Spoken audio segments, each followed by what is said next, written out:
ಇವತ್ತು ನೀವು ತಂದಿರತಕ್ಕಂಥ ಸಂತಾಪ ಸೂಚನಾ ನಿರ್ಣಯಕ್ಕೆ ಬೆಂಬಲವನ್ನು ವ್ಯಕ್ತ ಮಾಡ್ತಾ ಶಾಮನೂರು ಶಿವಶಂಕರಪ್ಪನವರು ನಮ್ಮ ಅರಸೀಕೆರೆಗೆ ಭಾಳ ನೆಂಟು. ಭಾಳ ಸಾರಿ ನಮ್ಮ ಅರಸೀಕೆರೆಯಲ್ಲಿ ಅವರ ಒಂದು ಹಿಡಿತದಲ್ಲೇ ನಮ್ಮ ಅರಸೀಕೆರೆ ರಾಜಕಾರಣವೂ ಇತ್ತು. ಅವರು ಭಾಳ ಮಟ್ಟಿಗೆ ಅವರು ಹೇಳ್ದಂಥವ್ರು ಅಲ್ಲಿ ಶಾಸಕರಾಗಿ ಆಯ್ಕೆ ಆಗ್ತಾಯಿದ್ರು.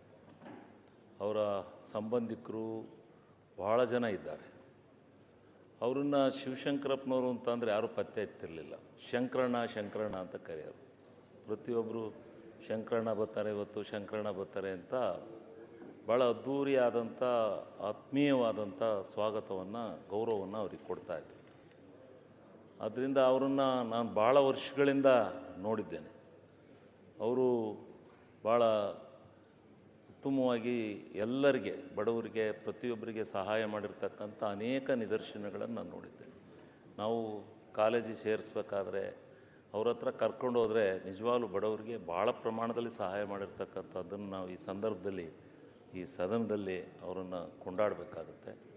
ಅಂಥ ಒಂದು ಪ್ರಾಮಾಣಿಕವಾದಂಥ ವ್ಯಕ್ತಿತ್ವವನ್ನು ಹೊಂದಿದ್ದಂಥವರು. ಅವರು ಎಲ್ಲ ರೀತಿಯಲ್ಲಿ ಅವರ ಆ ಒಂದು ದಾವಣಗೆರೆ ನಗರವನ್ನು ಯಾವ ರೀತಿ ಅಭಿವೃದ್ಧಿಪಡಿಸಿದ್ದಾರೆ ಅದನ್ನು ನೋಡಿ ನಾವೆಲ್ಲ ಕಲಿಬೇಕಾದಂಥ ವ್ಯವಸ್ಥೆ ಇದೆ.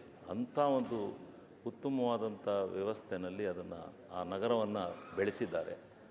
ನಿಜವಾಗಲೂ ಅವರ ಬಾಪೂಜಿ ವಿದ್ಯಾಸಂಸ್ಥೆ ಮತ್ತು ನಮ್ಮ ಸಿರಿಗೆರೆ ಗುರುಗಳ ಹತ್ರ ನಡೀತಕ್ಕಂಥ ಎಲ್ಲ ವಿದ್ಯಾಸಂಸ್ಥೆಗಳು ಎಲ್ಲವೂ ವಿದ್ಯಾಕ್ಷೇತ್ರಕ್ಕೆ ಅವ್ರದ್ದೇ ಆದಂಥ ಒಂದು ಮಹತ್ವವನ್ನು ಕೊಟ್ಟು ಉತ್ತಮವಾದಂಥ ರೀತಿಯಲ್ಲಿ ಅವರು ನಿಜವಾಗ್ಲೂ ನಡೆಸ್ಕೊಂಡೋಗಿದ್ದಾರೆ. ಅವರಿಗೆ, ಅವರ ಕುಟುಂಬಕ್ಕೆ ಎಲ್ಲರಿಗೂ ಚಿರಶಾಂತಿಯನ್ನು ಕೊಡಲಿ.